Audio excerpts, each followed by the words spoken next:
Well, the good news in Washington, D.C. really is that there is, where I generally hang out, is that there really is a sea change in that city. And to put it in some kind of perspective, though, and to show you how erudite I am about matters biblical, I will say, though, sea change, yes, but it's not a parting of the Red Sea yet.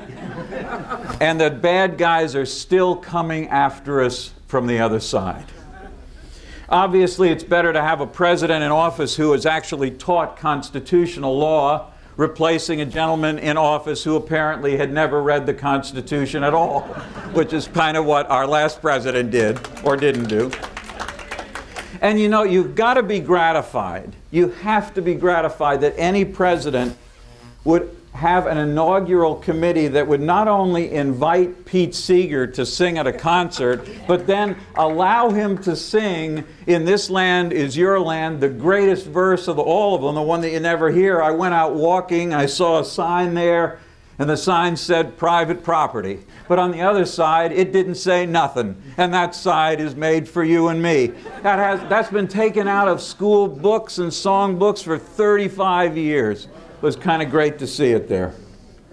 A couple things have happened to me since I was here a couple of years ago. First one involves a woman named Ann Coulter. Do you know her?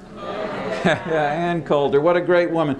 She rewrites the same book every year, and then it always gets on the New York Times bestseller list because so many of these conservative groups buy it in bulk, thousands and thousands of copies of it, and then for the first couple weeks after it's published, she lives on cable television. In fact, she's the only author you see. You'd think nobody had written any books except perhaps Shakespeare and Ann Coulter.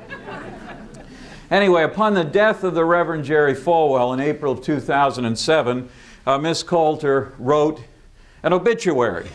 And in the obituary she said, "I always agreed with Dr. Falwell, except," she said, quoting her, "there was one small item I think Falwell got wrong.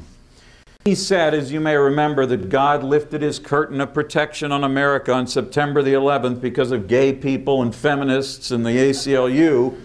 She said Dr. Falwell had gotten that wrong because he failed to specifically mention Ted Kennedy and Barry Lynn, blaming me." So that was kind of I put that in my resume now. Then during that recent presidential election, remember the one that went on for the last 17 years, we at Americans United do believe that if you're a church or a synagogue, a temple, you got to play by the same rules every other nonprofit does. That means you can't use your resources to endorse or oppose candidates for public office. And when we found people who did it this year, surprisingly a lot more on the right than you could imagine, we report that to the Internal Revenue Service. We say you ought to investigate this. Well, my favorite report that we did this year was for a gentleman named Wiley Drake, which I realize sounds like the name of a cartoon character, but in fact, it's a name of a Southern Baptist minister out in Orange County, California.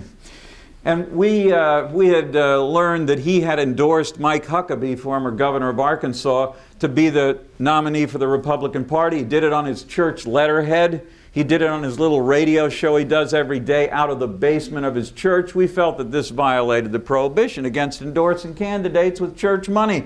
So he sent a note to the IRS, and because I am a kind and wonderful person, I sent a copy of the complaint to Reverend Drake so he'd know what we had done. He didn't take too kindly to that. He immediately issued a press release, sent it out to the New York Times and to CNN, labeling me and all of my communications staff as God's enemies. He had a little spelling problem, meant enemies. And he said that what was started was a campaign of imprecatory prayer against me. Now, imprecatory prayers, for those of you who don't know, and he thought a lot of people wouldn't know, so he included in his press release a section called How to Pray Imprecatory Prayers. And they're basically prayers that call on people to die, pray for death. The one that he wanted prayed about me was the following: pray that my children be fatherless and my wife a widow, that my children be continually vagabonds and beg. Let them seek bread out of desolate places. Now see, that was not too kind. But he was mad, I understand that. But apparently he didn't know much about my children because he kind of got that wrong. See, my son works at Google, and my daughter is graduating from the University of Virginia Law School. She's going to work for one of the most prestigious law firms in the country starting next fall. And I think the only bread they're likely to be scavenging perhaps are baguettes in the dark corners of fancy French restaurants that you and I can't afford to go to. We'll talk plenty about what's actually going on in Washington and around the country. But just for those of you who haven't heard me before, I did want to give you a sense of where I thought we started on the church-state separation matter and why in the world people want to change it, still want to change it, still want to mess with it. To me, the separation of church and state is literally the greatest intellectual idea, construct that this country has given to the rest of the world. It's the best. You know, comparatively speaking, we've had very little religious strife in this country. That doesn't mean you'd be Pollyannish about it and say nothing bad ever happened. We know that it did. My own theological antecedents now in what we call the United Church of Christ, but were frankly the people who ran the Salem witch trials back in 1692. So I know we have some problems. In Philadelphia, north of Philadelphia, right before the Civil War, churches were burned, people were murdered, literally murdered, over whether the Protestant or the Catholic version of the Bible should be read in Pennsylvania's public schools. So we haven't gotten everything right. In the Second World War, there's no question that anti-Semitism played a role in the immigration policies of the United States. And coming closer to home, September 11th, after September 11th, there were people killed just for being like Muslims. There was a man killed, for example, a gas station attendant who was a Sikh, had a Sikh headdress on, head covering on. Somebody thought he was a Muslim and just shot him. So there's good and bad and ugly in this religious freedom and diversity that we celebrate, but we've mainly gotten it right, and we've gotten it a lot more right than most places throughout the United States. So with those footnotes, we still have a great thing going. Just keeping a decent distance between the institutions of government and religion is really what religious freedom and the separation of church and state is all about. When this country designed that concept over 200 years ago, it broke with 14 centuries of direct ecclesiastical rule in the Western world. Our founders believed to the contrary, that religions or religion would fail or succeed on the basis of the power of its ideas, not on the power of the sword or the power of the purse that was given to it by governments, that we were going to maintain a strict separation in the fulfillment of individual freedom and intellectual responsibility. And they were right then and they're right today. Our Constitution's authors knew exactly what they were doing. They didn't make general statements unless they meant them.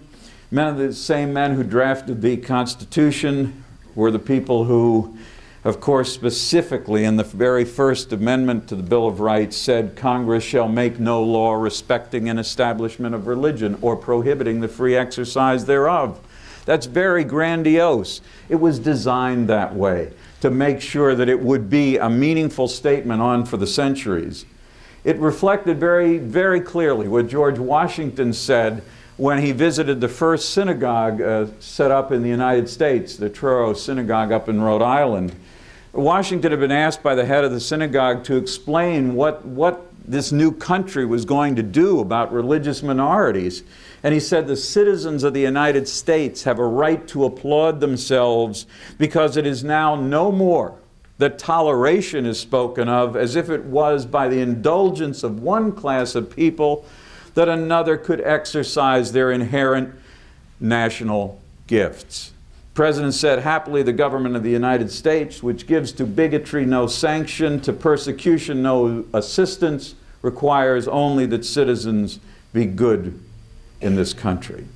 And with that, Washington really distinguished himself from all these ideas that we would tolerate people who didn't have the same religious ideas we did, or we'd tolerate the non-believer because we were all equal. That's the essential strength of the whole constitutional construct. Washington wasn't a terribly religious guy. He generally took Martha Washington to church. You know, they would ride in the carriage. She would go in and listen to the sermons. He would stand outside and smoke. Now, when you think about it, maybe he just didn't have somebody like Reverend Jeremiah Wright preaching, because that might have awakened his interest. I don't know. Jefferson, James Madison, the other great architect of these ideas of religious freedom, really meant what they said. Jefferson, remember, refused to issue any proclamations of days of prayer or thanksgiving under the shocking thesis that it was up to churches to decide when you should pray, not up to the federal government to do so.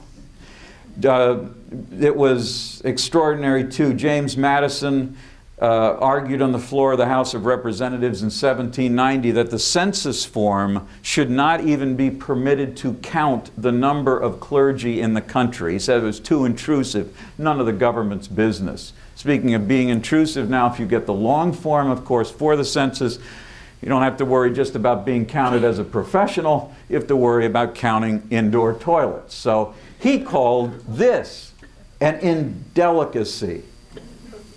Little did he know. A lot of supporters of church-state separation hundreds of years ago felt the same kind of criticisms that we feel and that I get regularly from people like Lou Dobbs and Bill O'Reilly. They were just as adamant then that if the government didn't support religion, that religion would fail.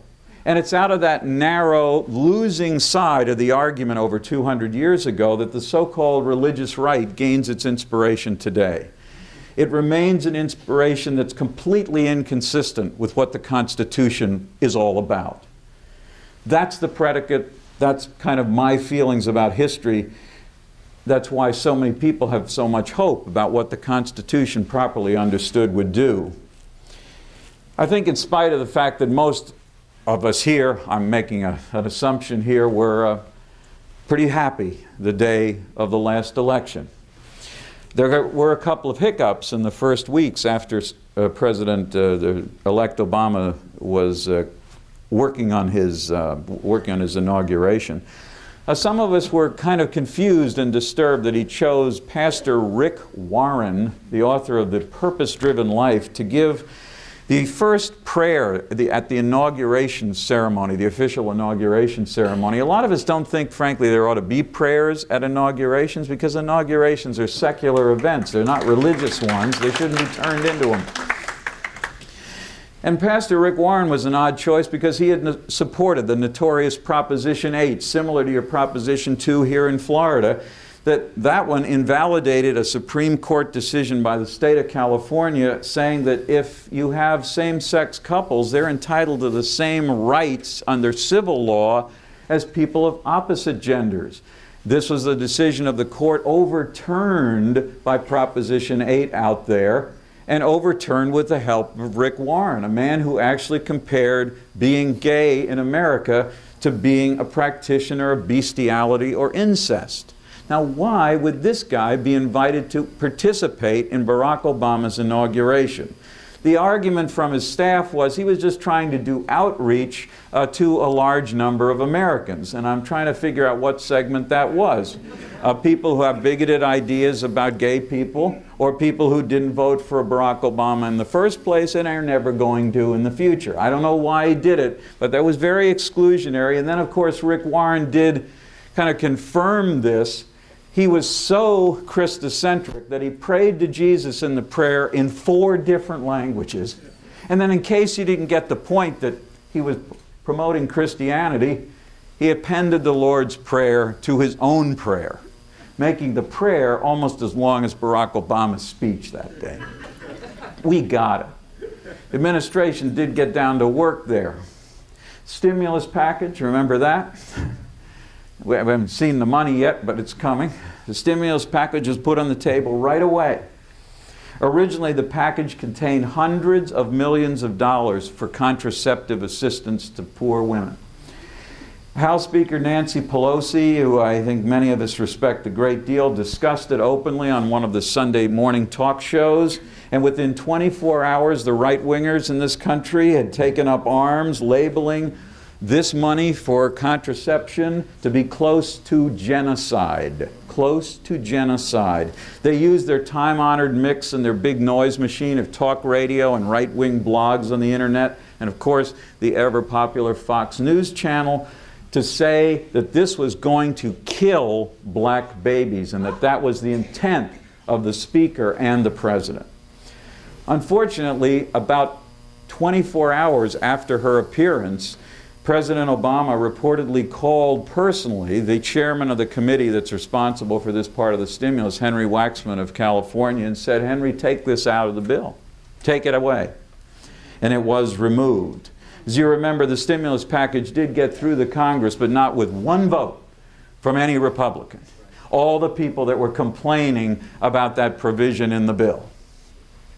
I mention this because I don't think these things are just about symbolism. I do want to think that this president is going to make sure that that money gets to women who need it sometime in the future.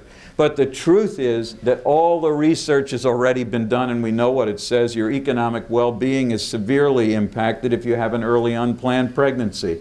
Researchers found a few years ago that a tiny little change in Medicaid eligibility that allowed some small group, relatively small group of poor women to obtain contraceptives free, reduced unwanted pregnancies in teenagers by 4%, a tiny little regulatory change. And I think we understand that plenty of other research that contraceptives lead to increased access to higher education, increased access to better paying jobs and more robust long-term earnings. That's not genocide, it's called economics. And people understand it, and people who have the money make those choices today. That funding could have done that, but in the name of some non-existent compromise, it was eliminated. One of the things that action by the so-called religious right should demonstrate to people is that the religious right has not gone away. It has not disappeared. They were over that issue like flies over a garbage dump. They continue to do it. The communication strategy, they take no enemies. They're out with destruction on television, radio, and on the blogs. Majority party apparently still gets as scared as when they were the minority party, worried that if they do anything to upset the 18 to 21% of Americans that characterize themselves as members of the religious right, they'll take action against them in the next election cycle.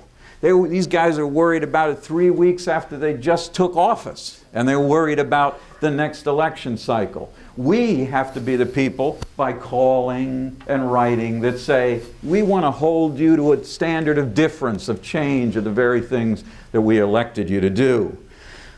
This was, I hope, also a wake-up call for all the pundits, you know, the TV guys and the newspaper editors, who said, that religious right, it's dead. It's dead. Quite to the contrary, it was quite alive, and in fact, you saw a lot of it during the campaign. Remember during the campaign how John McCain, who the religious right never liked to begin with, they said, you'd better pick somebody that's really a conservative, and of course he did, Sarah Palin, who turned out, of course, to be challenged geographically, literarily, couldn't remember a single newspaper in the country, and a couple of other ways. But they were working hard to make sure that happened as a signal that they had power.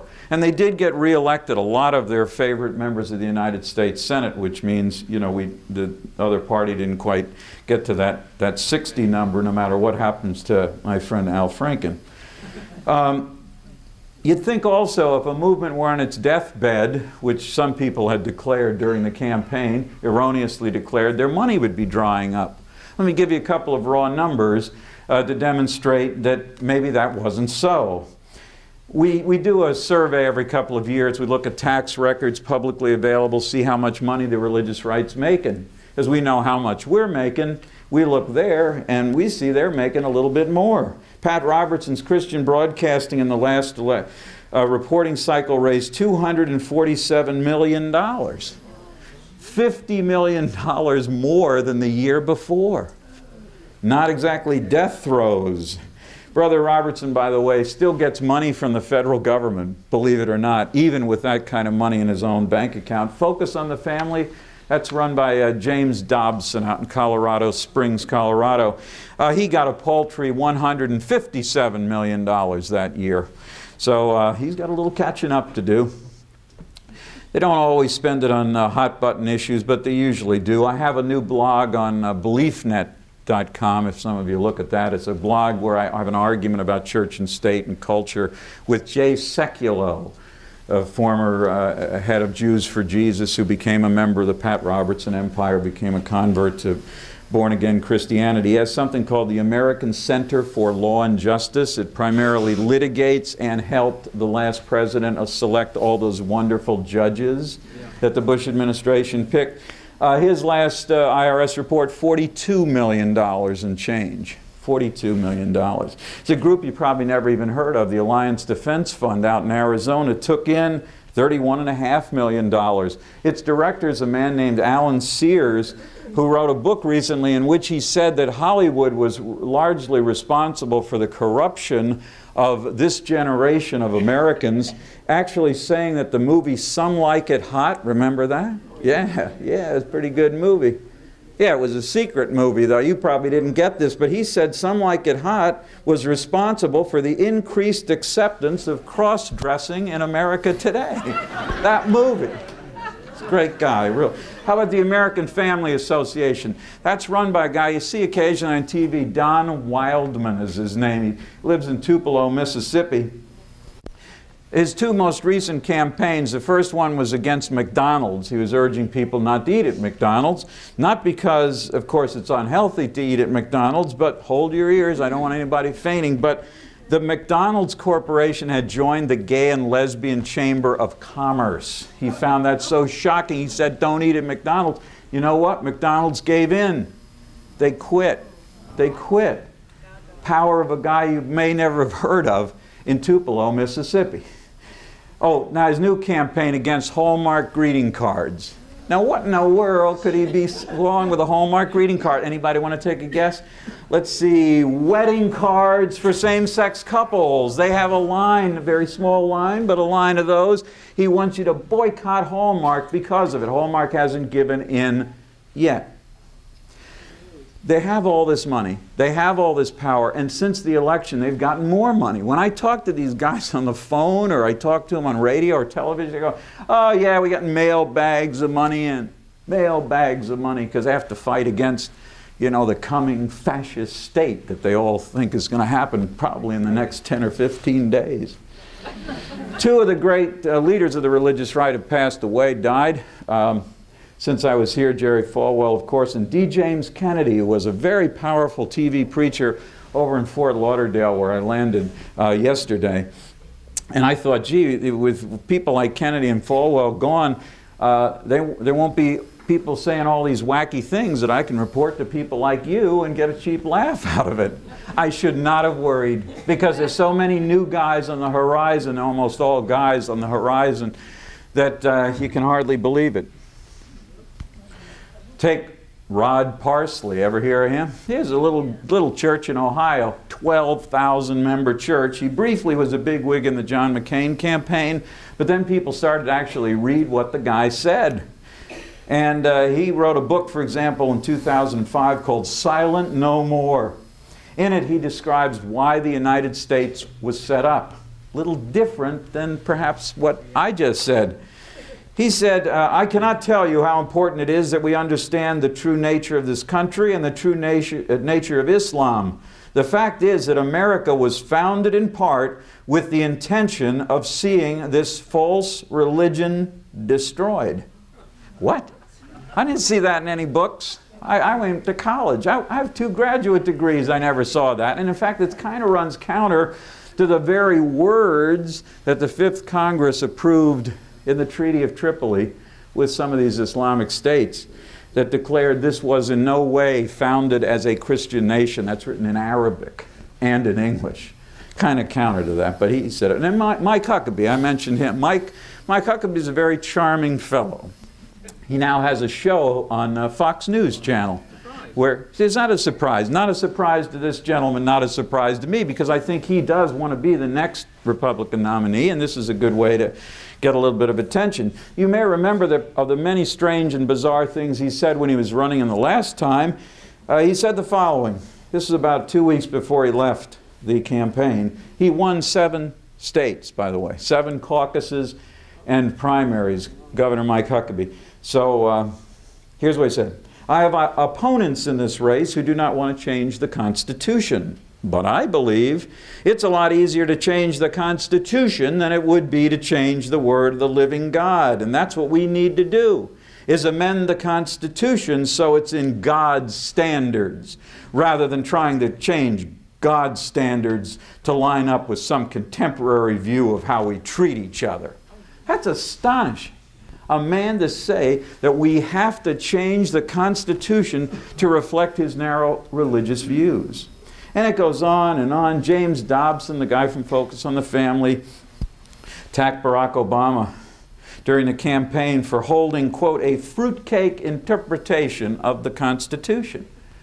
A fruitcake interpretation, what could that have been about? Well, Barack Obama back in 2006 was giving a speech to kind of moderate evangelical Christians, and he just said the laws of the country have to have a secular basis.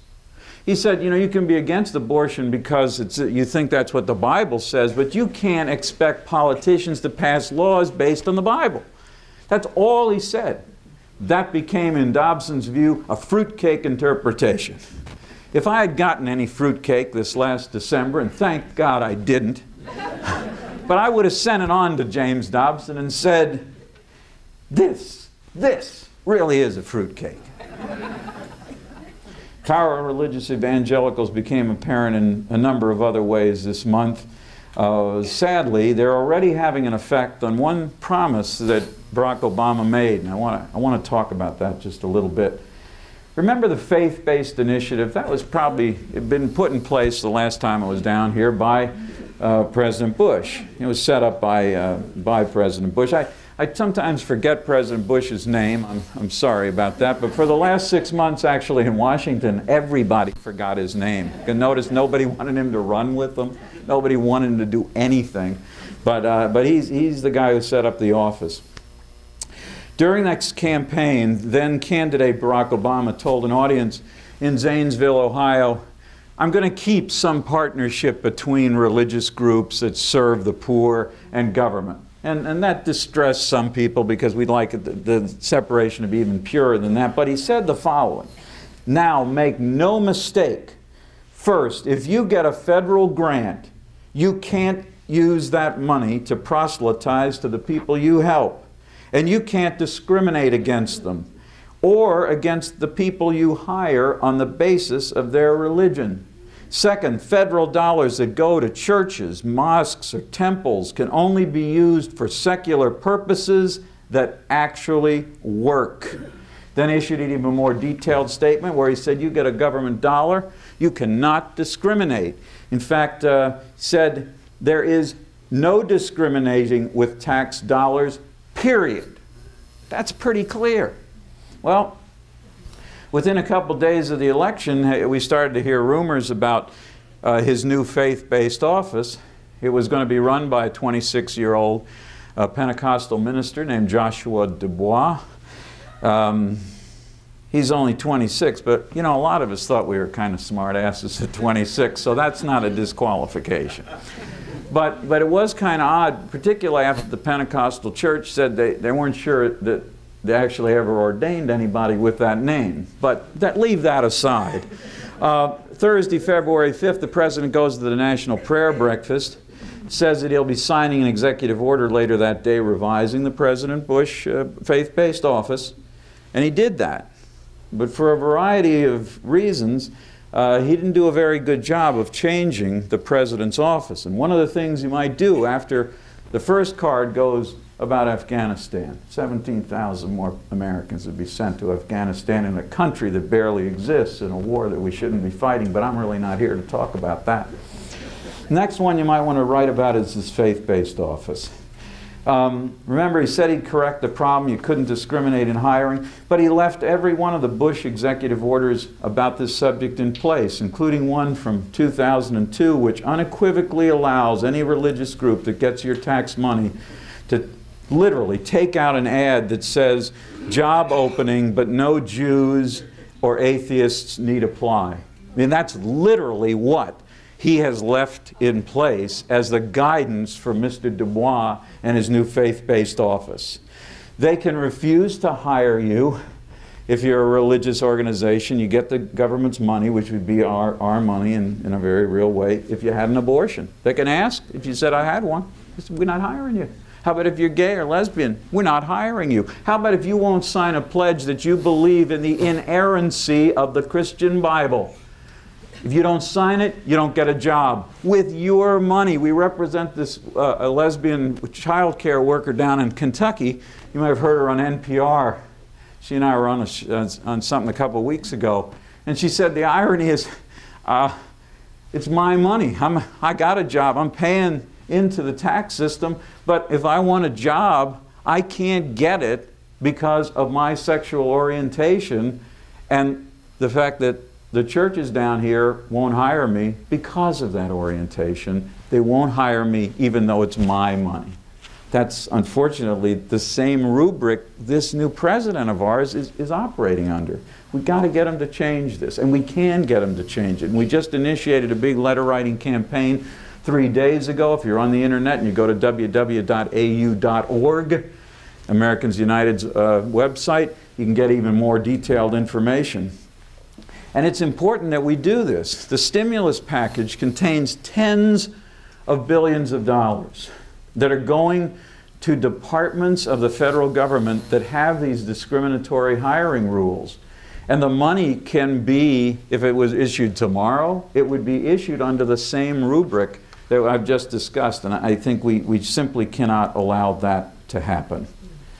He also set up in the White House a group of people, advisors, to work on this issue, and they're kind of a strange group, kind of an eclectic mix. Some of the people are people I've known and are pretty decent people, very decent people, but then there's some real strange birds, like the former president of the Southern Baptist Convention, Frank Page.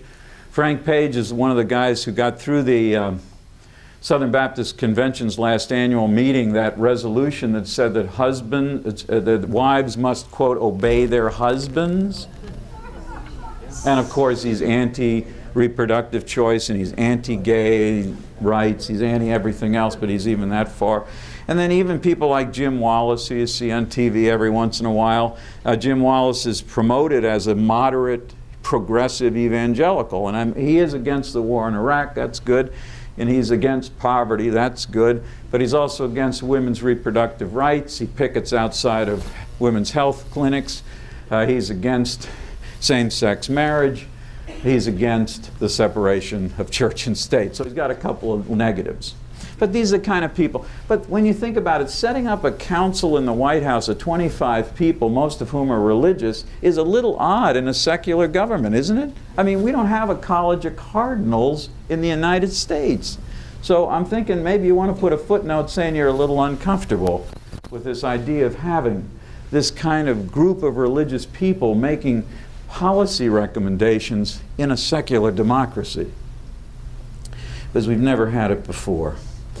The evangelical Christian community, which is not all complete right-wingers, there are some people who are more moderate, and some of what is happening, and some of the reason that these decisions that make us uncomfortable are happening is because Barack Obama says, well, you know, statistically 2% more evangelical Christians voted for me than voted for John Kerry. And although that's technically true, 2% of everybody more voted for this Barack Obama candidacy than John Kerry's. That's why we call Mr. Obama president and John Kerry we still call senator. If you wanted to find left-handed people who were under 5'5" tall, they voted 2% more for Barack Obama. So it's not that religious people do not deserve special privilege or special treatment in the Barack Obama administration. So those are some of the troubling things Again, in a rubric of change and at a time when we do want to believe that big changes can come. Even progressive politicians need to be reminded that it is progressive people and their ideas that took presidents even to this White House, and that we have to hold them accountable for the promises they made and the Constitution they swore to uphold. Absolutely. These issues, thank you. And we're worried also, because I know there's some local issues some of you want to talk about, and that's great, and we'll do that. All over the country, when the religious right doesn't get quite the access that it had to the White House in the Bush years, they come knocking on doors like the legislative doors here in Florida and in Alabama. And I'm going over to Louisiana where they just about broke down the doors. Bobby Jindal, the governor over there, is, yeah, that's exactly my reaction. Yeah, you can't believe what he does. Anyway, I'm going over there to try to save Louisiana in a couple of days. We got about 9 chapters of Americans United here in Florida. There's an absolute flood of bad ideas in this state and around the country. You know what happened in the last election cycle. You had on the ballot that anti-same-sex marriage amendment, which passed. I really thought we could all defeat that, but we didn't. What you may also know, you almost had 2 other amendments on the ballot that would have been very bad. There's that little commission that meets down here every 20 years, the Florida Tax and Budget Reform Commission. Most people never heard of it. Most of the people on it never heard of it. Until 20 years comes by, and then they go, man, 20 years, we'll get to do something finally. Let's do something like amend the Constitution. And they proposed 2 amendments for the Constitution of Florida. The first one would have eliminated from your Constitution the existing prohibition against giving money out of your state treasury to religious ministries, churches, and other operations. Would have just eliminated the provision and replaced it with one to the contrary. The Second Amendment that you didn't see, I'll tell you why you didn't see it, would have allowed for school vouchers for private religious schools, taking your already underfunded, I think you're about the 48th funded schools system in the country, take money away from it and merge it into private religious schools. The reason those amendments did not appear is that a few organizations with a lot of people and members down here in Florida, we sued the commission, arguing that they did not have the power to make these constitutional changes. A rabbi who's on the Americans United Board of Directors over in Orlando, I'm going to see him in a few days, he was one of the plaintiffs in the lawsuit challenging those, and they were knocked off the ballot. That's the good news, because you didn't have to deal with them. But the bad news is, in the same way that good amendments can be put on your ballot, as we just heard a few minutes ago, bad ones can too, and there are already people thinking about how to circulate petitions to get those revocations. The very idea of public schools that are secular, and the very idea that you have a separation of church and state in your Florida Constitution, to have those provisions removed. So they're very, very dangerous. You're going to see in this state more and more voucher plans. We keep knocking them out in court, but they keep coming back with a variety of leadership in your governor's office. We're going to see all kinds of other innovative tuition tax credit schemes, which, if you're interested, we can talk about after the break. And you're also going to see persistent efforts here, as they have already in Louisiana, to find new and innovative ways to make sure that your children and your grandchildren, if they're in Florida schools, are scientifically illiterate, because they're going to go and fight evolution. You know, we, along with the ACLU of Pennsylvania, stopped in so-called teaching of intelligent design in the Dover, Pennsylvania schools a couple of years ago. We independently fought a similar effort in the mountains in Northern California a couple of years after that. We've been trying to put out fires all over the place. But there are a lot of renewed efforts, clever new efforts, to find ways to sneak creation science, pseudoscience, into the school systems in Florida and many, many states around the country. It's only a hair's breadth away. They never say it's religion they're trying to bring into the classroom. They always say it's just science. A guy, believe it or not, sent me a 300-page book recently to prove scientifically that the heliocentric universe is a lie. The scientists got that. Heliocentric, the sun is in the center, of our solar system, like the Earth revolves around the sun. He said, no, the sun revolves around the Earth. Now, why is that important? Well, it's important because if you're a literalist, if you're a Bible fundamentalist, in order for Joshua to have had God stop the sun in order to defeat the 3 kings at Gibeon, it has to be that we're in the center of the solar system, if not the entire universe. So he had to write a book to prove it. I'm just worried that sometime, probably in Louisiana, they're going to say not only do we allow people to use phony pseudo-scientific ideas to debunk evolution, but we'll be having them say, well, some people believe the Earth goes around the sun, some people believe the sun goes around the Earth. You decide. You decide. So these things are out there, and they're all at the state level, at the local level, at the national level, starting to raise questions about the fundamental viability of a doctrine that has worked so well in this country, that has managed to find a way for 2,000 different religions and 20 million non-believers and free thinkers and humanists to get along reasonably well together in this country. Why would we want to change it? Only because there are people who have such an abiding disrespect for the Constitution and an assurance that their religious beliefs are right, that they want the power to tell your children, your grandchildren, and yes, even yourself, literally how to live your life from the moment of conception until the moment of death, which they will define, and pretty much every moment in between. That's the struggle we're in. That's the war we didn't start. It's a cultural war, as Pat Buchanan, my old radio partner, used to say, a cultural war for the soul of America. We didn't start it, and whether you believe in souls or not, we do have to win it. When we come back after taking this little break, we'll talk about some of the things on your mind, because groups like this are the people who have kept the wolf away from the door, who have kept the Constitution secure, and you're still, I'll bet, willing to do some more to make sure we save it. Thanks so much. Thank you.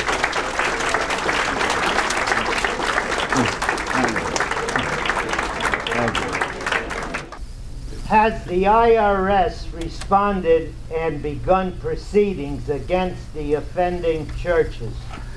All right, the question is, has the IRS begun proceedings against the offending churches? We reported about 18 churches that had supported a variety of candidates. This year, because of something I'll just briefly mention, most of them were pretty far right churches, not surprisingly all supporting the candidacy of John McCain and Sarah Palin.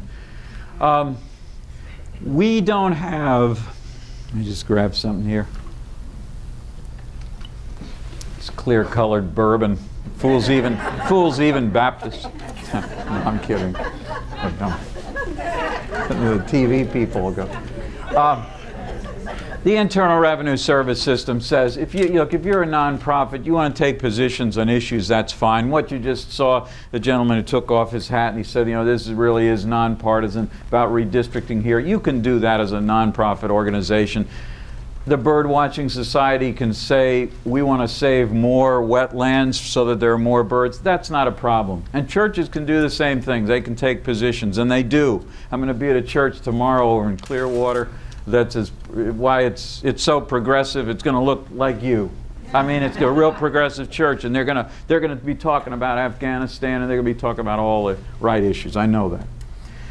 But you can't cross one line if you're a nonprofit. You can't endorse or oppose candidates for public office. If you do, you lose your tax exemption. We got involved in trying to fight against this illegal campaigning back in the beginning of my tenure at Americans United about 18 years ago. Clinton was running for his first time, and a little church, little tiny church, had about 18 members. They raised $44,000. Imagine that. I don't know how. To take out a full-page ad in USA Today, said don't vote for Bill Clinton because he's a sinner. And they got a lot of, they didn't even know. That was the beginning. No, yes, see. This is what I do when they invite me to comedy club. And they had all these Bible passages. He believes this, that's wrong. And then they said, if you vote for a sinner, you're a sinner too. There was a Bible passage to prove that. And they raised, they raised money, and they used it to try to defeat Clinton in his first term. We reported that to the Internal Revenue Service. We said this was obviously crossing the line. It was opposition to a candidate for public office. That church lost its tax exemption, never got back. The church actually went out of business. They had to reformulate and set themselves up in other ways. We do know, for example, that one of the places we complained about here in Florida, Bill Keller Ministries. You ever hear of this guy? He apparently used to have a local television show. And he decided, he claims that 2.4 million people look at his website. And one day on his website, he put up during the Republican primaries a note that said, do not vote for Mitt Romney. Mitt Romney is a Mormon, and a vote for Mitt Romney is a vote for Satan. Whoa, we thought that kind of went over the line a little bit. So we reported him to the IRS, and I just got a call from the St. Petersburg paper last week that's saying that they have heard that he is under investigation and they don't know what will happen. And we don't have any special like moles in the IRS, so we don't have any secret information. But this IRS has taken this very seriously. We do know of other accounts where they have gone in, they have made challenges. Some cases that we think they should have pursued more vigorously, we know they have dropped. But it is important that we keep everybody on that level playing field. Our little project called Project Fair Play. What's fair for one charity or one group is fair for the others.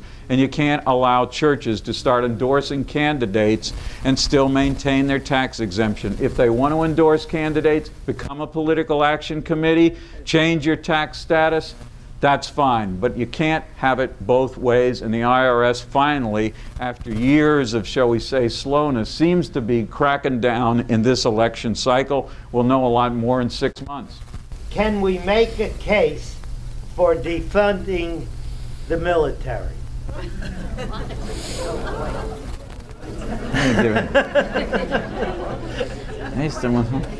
All right, can I translate? Yes. This is a good question. The question is based on withholding funds for entities that discriminate. Can we make a case for defunding the military?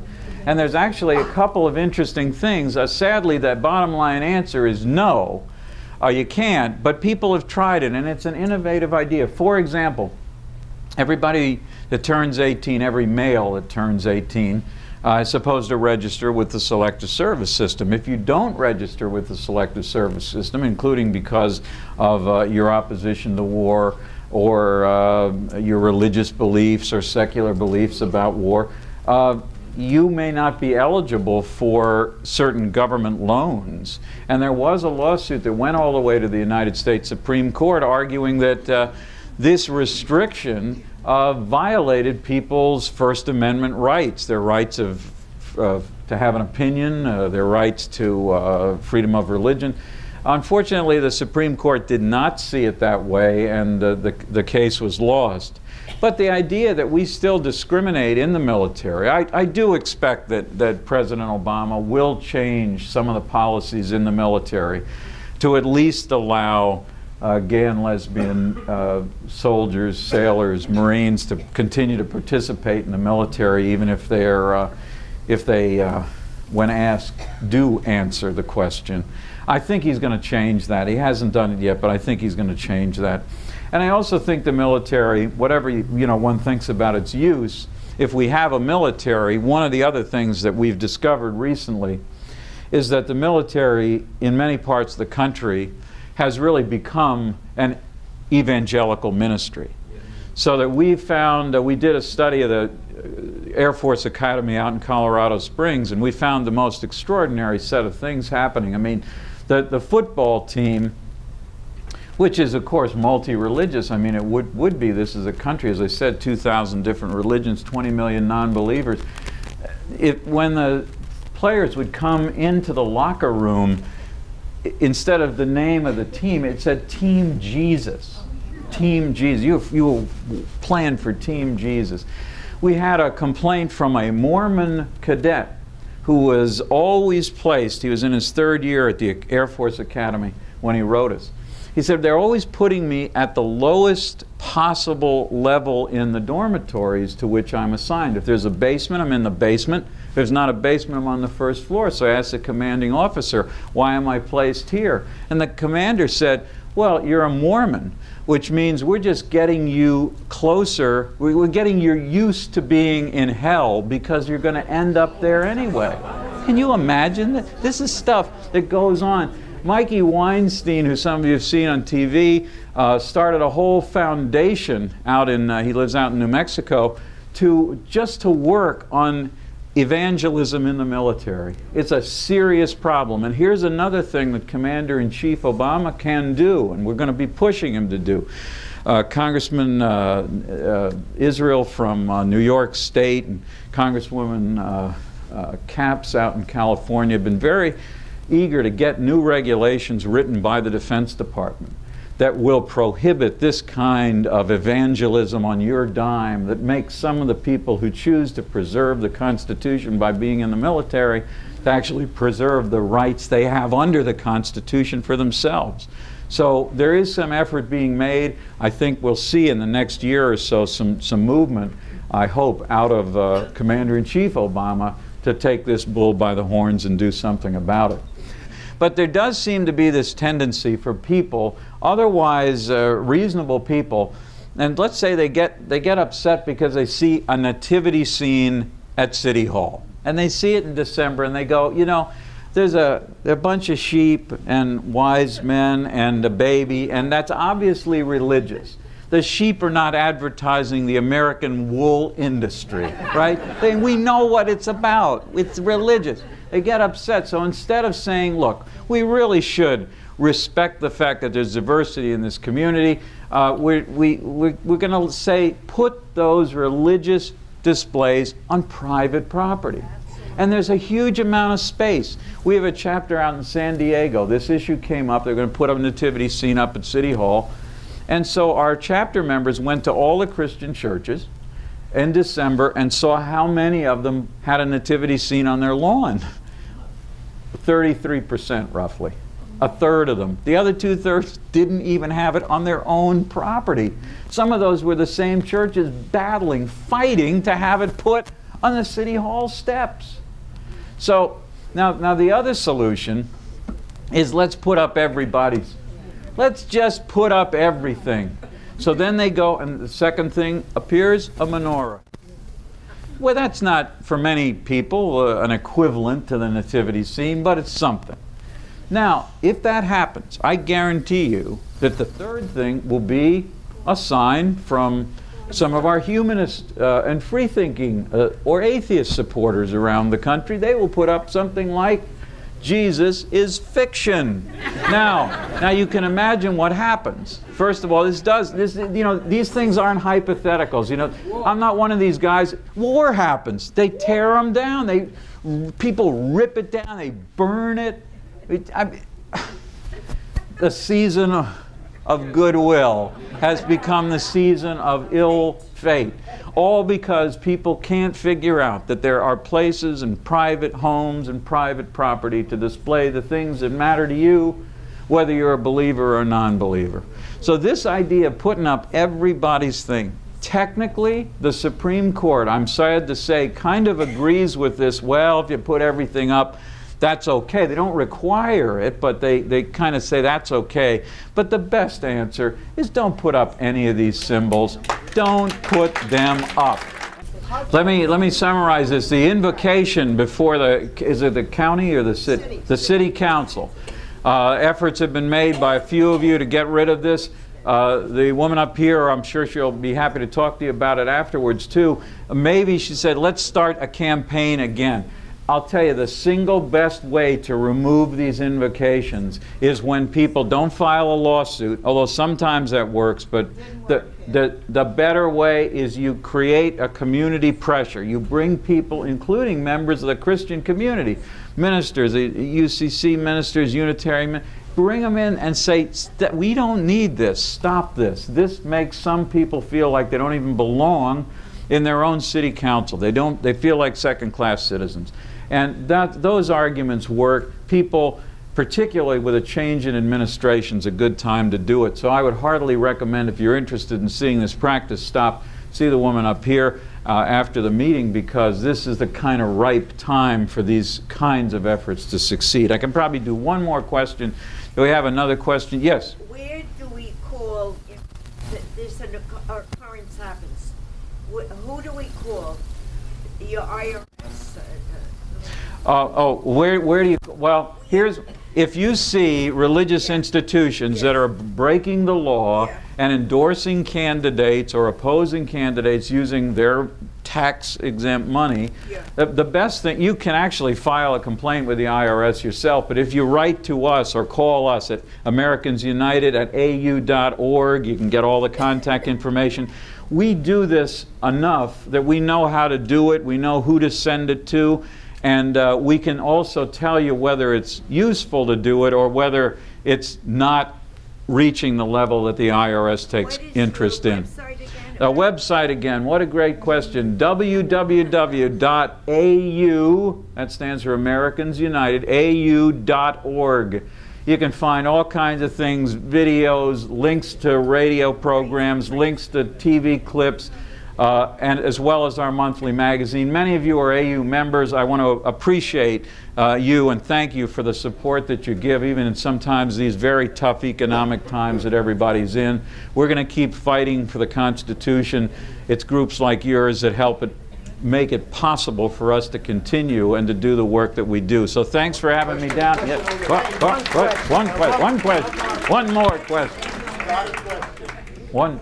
I'll put that link onto the website. Oh, good. Thank you very much. Thank you for having me again. Thank you. Thank you. Terrific. Thanks. Thank you.